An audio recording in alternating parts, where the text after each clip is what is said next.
ए बबुआ के मम्मी सुनत बाड़ू हो। ए बबुआ के मम्मी का हो काहे चिल्लाता रा?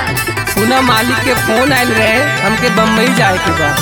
तू तो मुंबई जाता रा तो धान कैसे कटाई? हमार बात सुनी। आ गइल ठंडी महीना ये सैया धान पकल बा खेत में। आ गइल ठंडी महीना ये सैया धान पकल बा खेत में। राती में चानी काटाए रजऊ उड़ के रजाई सेज पे। राती में चानी काटाए रजऊ उड़ के रजाई सेज पे। मुंबई जाब तब पैसा भेजब तब न धनवा कटाई। सुना ये धनिया जाए द कमाए रुपया भेजब बैंक में। सुना ये धनिया जाए द कमाए रुपया भेजब बैंक में। होते सुबेरे धान कटवैया मालिक के कंपैन से।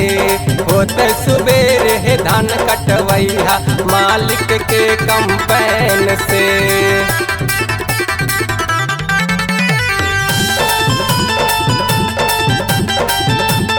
तनी सुनी ता हमरा से अकेली धान ना कटाई और ना ही जाड़ा बेती। सुना ना एगो उपाय बतावत।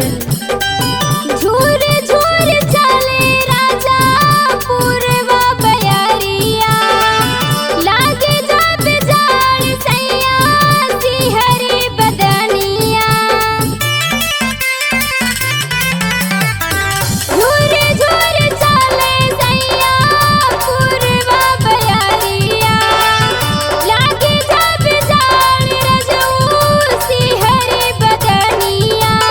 झुमका झूलनिया धारा तू गिरनी बारा कौना फेर में। हर बारा कौना फेर में।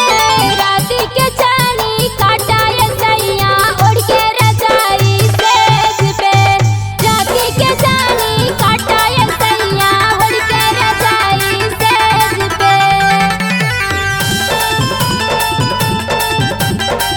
सुना हो धनिया, तू तो सुना देलू, अब हमरो सुना। सुती हाथ लैकन लेके अपना से जारिया। गर्मी वाला हीटर लैहा जाई के बजारिया। सुती हाथ लैकन लेके अपना से जारिया। गर्मी और ठंडी के मजा सब पैसे से न मिलेला धनी।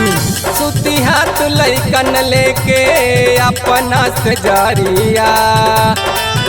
गर्मी वाला हीटर लैहा जाई के बजारिया। मानिए ने श्री हरीश के कहानियाँ कहलू तू हमके देर से।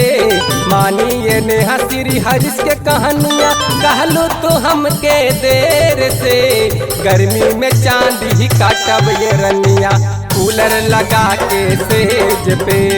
गर्मी में चांद ही काटब ये रनिया पंखा लगा के सेज पे।